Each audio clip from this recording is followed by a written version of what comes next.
Have you ever finished an Excel sheet and then thought, my data is correct, but it still looks messy and unprofessional? And when you try to print it, the columns cut off, the headers disappear, and everything looks confusing on paper? In this episode, we're going to fix that. We'll take the same employee underscore list you built earlier in episode P-M1B and turn it into a clean, professional, print ready sheet that you can confidently share in any office environment. Before we jump in, if you're new here and you want the full Excel course step by step, consider subscribing so you don't miss the next episodes. And if you haven't watched episode B, I recommend watching it first because we created and cleaned the employee underscore list there. Now let's open our employee underscore list and start making it look professional. Now we take the same employee underscore list and make it presentable.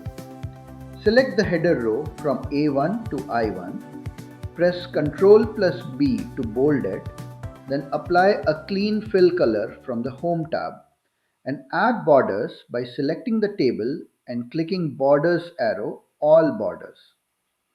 After that, adjust the column widths so everything is readable. The fastest way is to select the entire sheet by clicking the triangle in the top left corner between row numbers and column letters, then double-click any column boundary to autofit or select specific columns like email and double-click the boundary to fit the longest value. If you see hash in join date or salary, that means the column is too narrow. So widen it or autofit it. Now format salary properly because raw numbers look unprofessional. Select the salary column, go to the number format drop-down, choose number or currency, and set comma style if you want clarity.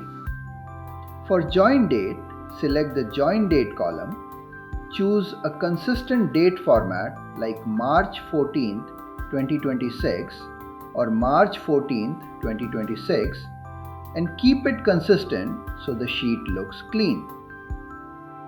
Now align content for readability. Select the header row and center it if you like, then keep data rows left aligned for text fields. If email addresses are too long, you can either widen the email column or use wrap text. If you use wrap text, keep an eye on row height so the table doesn't become too tall. Also, avoid merge and center inside data tables because merged cells create sorting and filtering problems later. And professional Excel tables usually avoid merging in the data area. Now run a quick spell check so department names don't look sloppy. Go to the Review tab and click Spell Check and fix anything it catches, especially in department and location.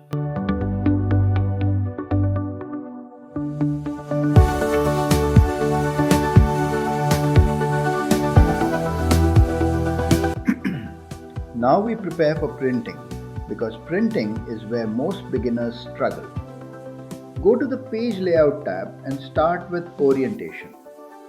For an employee list with many columns, choose Landscape. Then set margins to normal or narrow depending on how tight the table is. Now the biggest win is scaling. Click Scale to Fit and set width to 1 page, which means all columns will fit across 1 page width and Excel will automatically scale things down if needed. Now set the print area so Excel prints only the table and not random blank cells. Select your employee table range, then go to Page Layout, arrow, Print Area, arrow, Set Print Area. Next, go to File, arrow, Print to open Print Preview. This preview is your safety check because it shows exactly how it will print. If you notice columns cutting off, go back, adjust scaling or widen columns then preview again. If you want the header row to repeat on every page, you can go to Page Layout, Arrow, Print Titles, and set row 1 as the repeating title row, which is extremely useful for multi-page employee lists. Finally, decide what you want to print: selection, active sheet, or entire workbook. For most employee sheets, printing the active sheet is enough. And if you're sending it digitally, you can print to PDF and share it safely.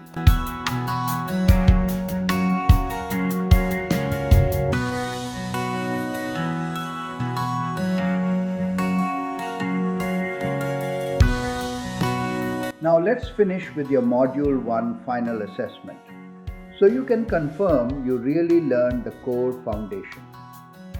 I'll ask the question and then give the answer. 1.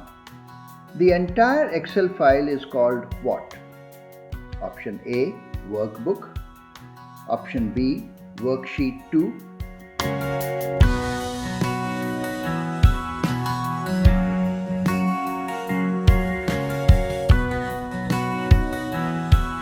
A worksheet is called what? Option A, Sheet.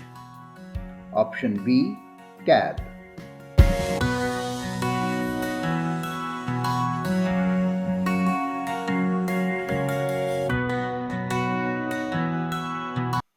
Three. Best file type for normal Excel work in option A, XLSX. Option B, DocX.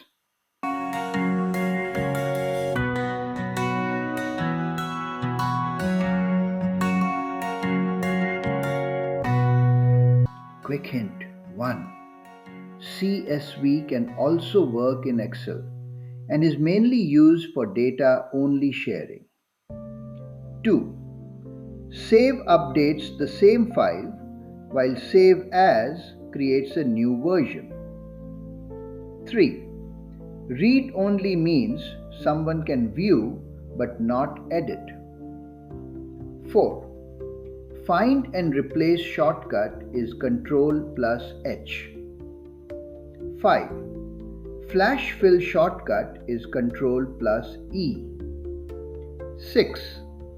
And if you see hash hash hash hash hash hash hash, it usually means the column is too narrow. If you want to continue this full Excel course step by step, subscribe now and move to Module 2, because that's where we start Excel formulas and the real power begins. If this lesson helped you, like the video and comment Module 1 complete, and I'll see you in the next module.